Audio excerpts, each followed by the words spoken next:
Assalamualaikum warahmatullahi wabarakatuh. Bismillah, alhamdulillah, wassalatu wassalamu ala rasulillah, Sayyidina Muhammad ibn Abdillah, wa ala alihi wa sahbihi wa man wala, amma ba'd. Alhamdulillah, sahabat Wakaf TV yang dirahmati Allah Subhanahu wa Ta'ala.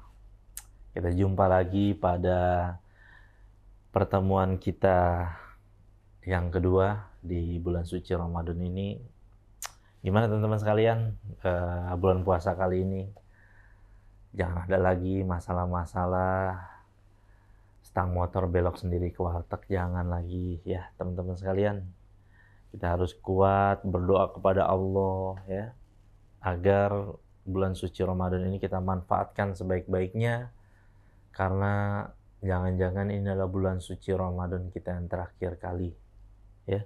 Kan kata Nabi Muhammad SAW gitu, kalau kamu sholat, kamu bayangin bahwa sholat itu yang seakan-akan sholat yang terakhir untuk mendatangkan kekhusyuan. Kalau kita tahu, seandainya kita tahu nih, misalnya kita tahu kita nggak akan ketemu lagi puasa tahun depan kan, nah pasti kita apa? Kita akan manfaatkan, karena ini puasa yang terakhir. Saya akan fokus, saya akan benar-benar menjaga ini, ya kan? Kita pasti akan melakukan hal itu gitu kan. Nah begitu juga, jangan-jangan nanti kita nggak akan berjumpa lagi dengan bulan suci Ramadan berikutnya, maka manfaatkanlah teman-teman sekalian bahwa ibadah bulan suci Ramadan ini begitu mulia, pahala ibadah sunnah ya diganjar dengan pahala wajib ya, ibadah wajib ya diganjar menjadi 70 kali.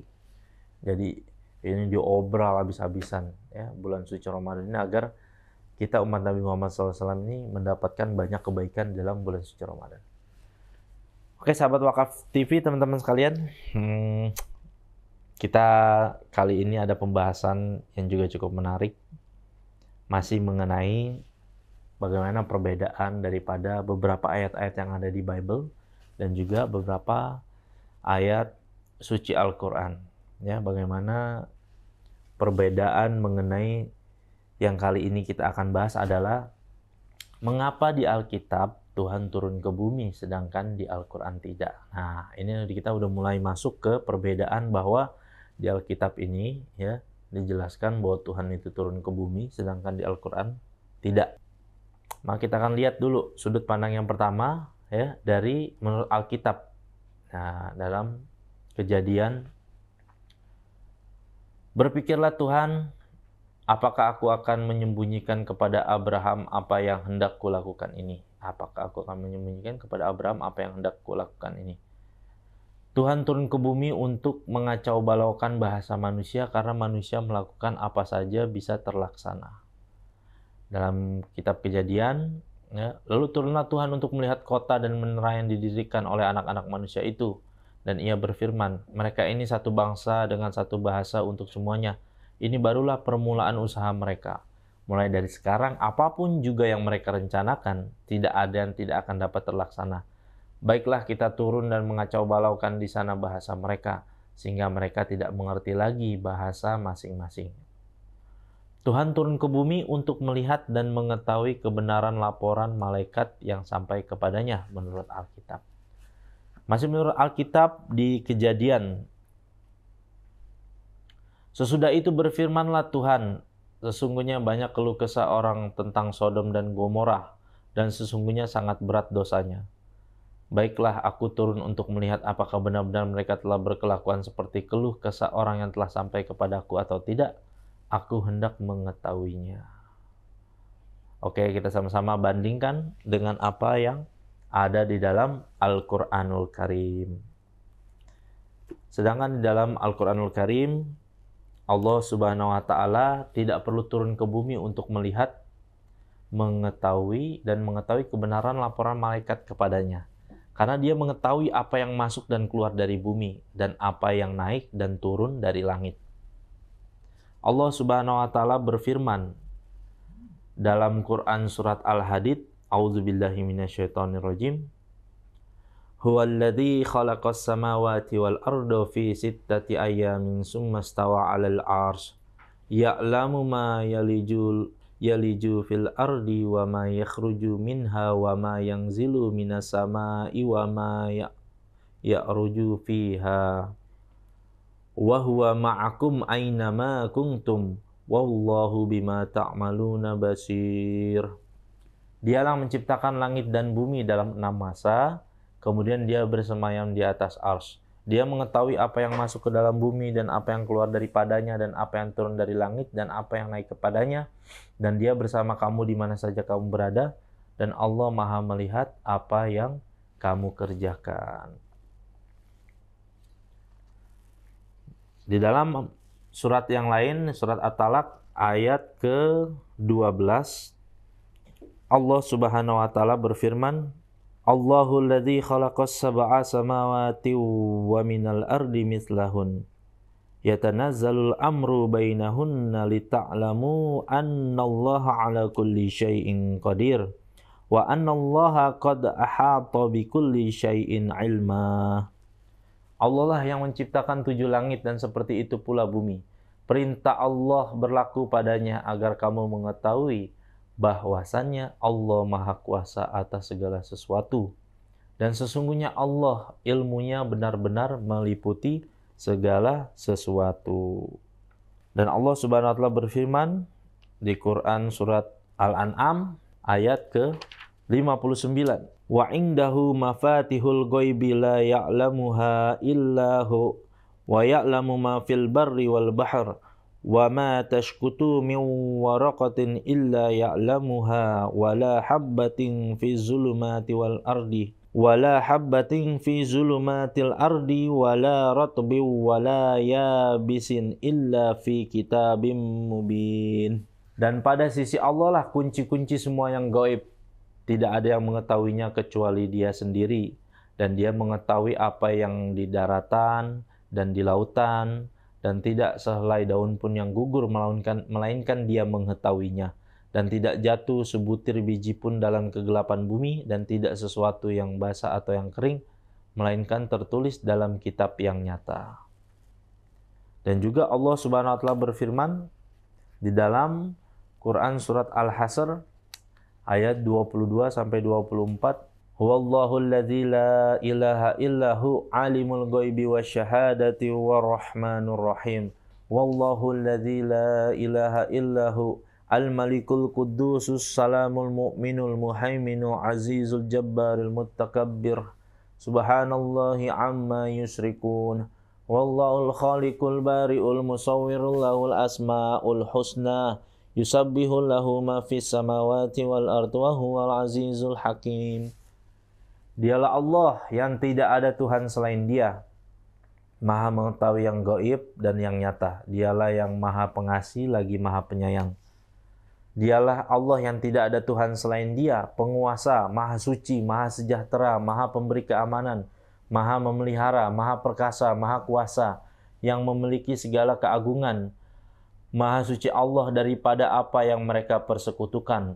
Dialah Allah yang Maha Pencipta, Maha Mengadakan, Maha Pembentuk, baginya lah nama-nama yang baik. Bertasbihlah kepadanya apa yang ada di langit dan yang ada di bumi, dan Dia Maha Perkasa, lagi Maha Bijaksana. Sahabat Wakaf TV, sama-sama kita telah melihat bagaimana perbedaan yang termaktub di Alkitab dan juga di ayat suci Al-Quran. Bagaimana Tuhan Allah Subhanahu wa taala ya Maha suci daripada apa yang disifatkan oleh manusia. Mukhalafatul lil hawadits. Ya, Maha suci Allah, Maha sempurna Allah tidak serupa dengan yang disifatkan oleh manusia. Sedangkan dalam Alkitab digambarkan bahwa Tuhan itu turun ke bumi. Ya, turun ke bumi untuk melihat, untuk mengecek segala sesuatu yang terjadi di bumi. Sedangkan dalam Al-Quran Al-Karim, Allah Subhanahu wa taala cukup memerintahkan malaikat dan malaikat melapor. Yang menurut dalam suatu riwayat hadis, Nabi SAW ucapkan setiap hari Senin dan Kamis itu semua laporan catatan yang dibawa oleh malaikat, semua yang terjadi di muka bumi ini dibawa menghadap Allah Subhanahu wa taala. Itulah mengapa Nabi SAW ya, bagi kita umat muslim mengajarkan kita untuk berpuasa ya, sunnah setiap hari Senin dan Kamis, karena Nabi SAW menginginkan ketika catatan amalnya beliau SAW diangkat menghadap Allah dalam keadaan berpuasa. Itulah salah satu hikmah kenapa Nabi SAW mengajarkan puasa sunnah Senin Kamis. Ya, karena dalam pandangan Islam Allah Subhanahu Wa Taala hanya cukup memerintahkan malaikat. Gitu. Kayak ibarat ya namanya raja gitu kan, Allah Maharaja. Ya cukup prajurit-prajuritnya aja. Sebenarnya Allah Subhanahu Wa Taala nggak butuh malaikat pun nggak perlu malaikat, cuma Allah Subhanahu Wa Taala melihat ingin memperlihatkan bahwa kuasanya Allah Subhanahu Wa Taala bisa memerintahkan ini. Allah Subhanahu Wa Taala Maha berkuasa atas segala sesuatu. Allah memerintahkan matahari untuk bersinar. Allah Subhanahu Wa Taala memerintahkan bulan untuk menyinari malam. Allah Subhanahu Wa Taala memerintahkan segala sesuatu yang ada dalam alam semesta ini. Itu membuktikan bahwa maha hebatnya Allah Subhanahu Wa Taala. Sedangkan dalam Alkitab Tuhan itu turun ke bumi dan mengecek gitu. Kayak semacam nggak percaya sama keadaan malaikat yang bekerja di bumi ini apakah benar atau tidak. Nah, ini dalam versi Alkitab. Tapi kalau dalam versi Islam, ya, dalam versi Islam ini Allah Subhanahu Wa Taala ya cukup mengatur malaikat, karena malaikat ini semuanya sifatnya taat, nggak ada malaikat yang sifatnya ingkar. Semua malaikat ini sifatnya taat kepada Allah. Jadi nggak mungkin hianat, nggak mungkin ingkar, dan sifat daripada malaikat ini amanah. Apabila diperintahkan Allah A, maka akan dikerjakan A. Apabila diperintahkan B, maka akan dikerjakan B. Ya, kayak kita aja, kita misalkan punya perusahaan atau kita punya pegawai gitu, kita perintahkan gitu kan. Ya, pastinya setiap orang yang punya perusahaan atau punya usaha, ya, entah itu bertani, berdagang dan lain sebagainya, kalau pengen punya bawahan pasti milihnya amanah. Nggak mungkin kan yang nggak amanah, yang mencuri atau mutarbalikan fakta, kan nggak mungkin. Pastinya kan keadaannya dalam keadaan yang amanah. Yang begitu juga Allah Subhanahu menciptakan malaikat, dan Allah yang mensifati malaikat ini dengan sifat taat dan sifat amanah. Dan itulah mengapa Allah Subhanahu Wa Taala tidak memerlukan ya bahwa Allah Subhanahu Wa Taala harus turun ke bumi. Allah Subhanahu Wa Taala harus turun melihat, ngecek lapangan lah gitulah istilahnya kan, untuk lihat ngecek lapangan. Kalau malaikat, nah itu cukup malaikat nanti yang akan mengambil daripada catatan amal manusia ini yang dikumpulkan, yang akan dibawa menghadap Allah setiap hari Senin dan hari Kamis. Nah begitu teman-teman sekalian, untuk bisa menjadi satu ibrah pelajaran buat kita kali ini ya, satu pandangan perbedaan ya tentang sifat ketuhanan di dalam Al-Qur'anul Karim dan Alkitab. Bagaimana sifat yang kita tahu gitu kan, sifat raja gitu. Dia untuk apa dia harus ngecek ke lapangan? Untuk apa dia harus memeriksa segala sesuatu apabila dia sudah mempunyai ya dia mempunyai malaikat-malaikat yang diperintahkan yang sifatnya amanah dan juga bisa mengerjakan sesuai dengan, seperti ada malaikat yang menurunkan hujan kan, ada malaikat Raqib Atid yang mencatat amal kebaikan, amal keburukan, ada malaikat Mungkar Nakir ya yang di dalam kubur ya kan, dan juga ada malaikat Ridwan untuk menjaga surga, malaikat Malik penjaga neraka, kayak begitu. Cukup biarkan malaikat yang menjaga segala sesuatu itu. Allah Subhanahu Wa Taala yang memerintahkan bahwa semuanya ini berjalan dengan atas kehendak Allah Subhanahu Wa Taala. Itulah kenapa Allah Subhanahu Wa Taala benar-benar maha berkuasa atas segala sesuatu. Innallaha ala kulli syai'in qadir, dan sesungguhnya Allah Subhanahu Wa Taala maha berkuasa atas segala sesuatu. Oke, teman-teman sekalian, semoga pada pertemuan kali ini bisa diambil manfaat, hikmah, dan pelajaran kita untuk mengetahui bahwa sifat-sifat Allah Subhanahu Wa Taala, sifat-sifat Tuhan yang Maha Esa, bahwa Allah Subhanahu Wa Taala maha suci daripada yang disifatkan seluruh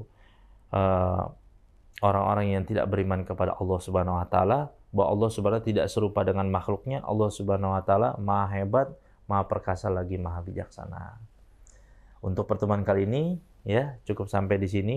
Jangan lupa, insya Allah kita akan bertemu lagi pada pertemuan berikutnya dengan pembahasan yang insya Allah lebih seru lagi, lebih menarik lagi, yang bisa membuka wawasan kita, akal pikiran kita, sehingga akan menambah keimanan kita kepada Allah Subhanahu wa taala.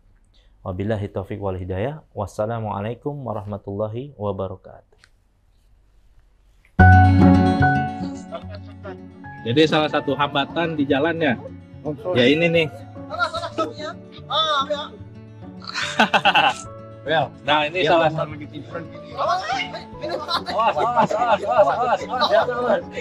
Hampir aja nih kawan kita jatuh ke sungai. Jadi memang salah satu hambatan kita itu kalau masuk ke pedalaman ya seperti ini salah satunya. Belum lagi kayu-kayu itu pada muncul dari dasar sungai. Jadi memang perlu kehati-hatian dan tingkat risikonya juga tinggi, besar ya.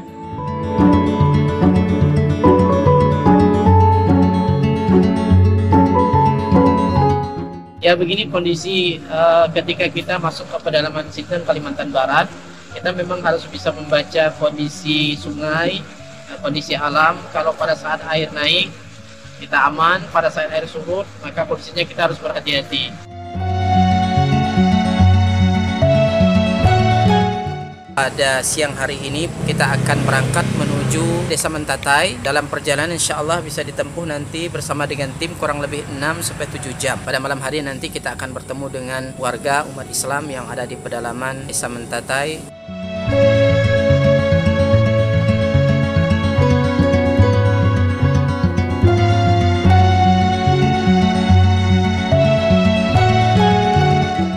Alhamdulillah sudah kurang lebih 600 mu'alaf yang masuk Islam dengan asbab dakwah ini. Dan tentunya ini tidak hanya sebatas mereka memeluk Islam, tetapi masih banyak PR-PR yang harus kita selesaikan. Dalam hal ini kami membina mereka membutuhkan Al-Quran untuk kita sampaikan kepada mereka yang menjadi sarana mereka dekat dengan Allah Subhanahu wa ta'ala.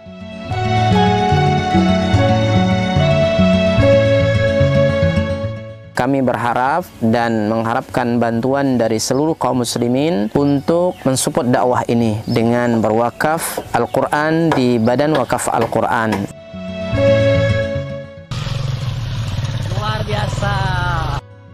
Kaum muslimin yang dicintai oleh Allah Subhanahu wa taala, perlu kita ketahui bahwa pondok ini sangat dibutuhkan karena memang di sini sangat minim akan bahkan mungkin bukan lagi dikatakan minim, memang tidak ada lembaga semacam pondok pesantren yang berdiri di Desa Nangat Tempunak ini. Yang kedua adalah kerusakan akidah. Ya, jadi di sini jika tidak ada pesantren ini rusaknya luar biasa, apalagi memang pemurtatan sangat kuat di Desa Nangat Tempunak ini. Jadi memang misionaris itu masuk kemari itu dengan materi yang kuat ya, dengan iming-iming yang kuat. Dengan adanya pondok pesantren ini mengkader anak-anak para mu'alaf ya dari suku Dayak yang berasal dari pedalaman ini sangat mudah. Jika mereka sudah belajar agama, kemudian mereka sudah paham dengan agama dan mereka sudah hafal Quran, mereka akan kita kembalikan ke kampung-kampung mereka. Kita sekarang sambil melihat lahan atau tanah yang akan kita bebaskan untuk pembangunan atau perluasan pondok tahfiz Quran Cahaya Tempunak. Lokasi ini adalah lokasi yang bebas daripada banjir dan luasnya kurang lebih 4 hektar, dan insya Allah di sini nanti akan kita bangun sarana ibadah, kemudian sarana untuk tinggal mukimnya para santri, kemudian aula belajar dan pertemuan para santri. Dengan demikian ini akan membantu dakwah dan memaksimalkan dakwah di pelosok pedalaman Sintang, Kalimantan Barat. Kami mengajak kepada seluruh kaum muslimin untuk mensupport, membantu dakwah ini dengan menyiapkan donasi dan wakaf terbaik melalui Badan Wakaf Al-Quran, dan semoga apa yang kita korbankan di jalan Allah SWT, harta kita, lelahnya kita, semua akan Allah berikan ganti dengan ganti yang lebih baik, kemudian diberikan balasan dengan balasan yang terbaik. Dan kami mendoakan semoga antum semua dijaga oleh Allah SWT dari seluruh musibah, baik dunia maupun akhirat. Barakallahu fikum. Assalamualaikum warahmatullahi wabarakatuh.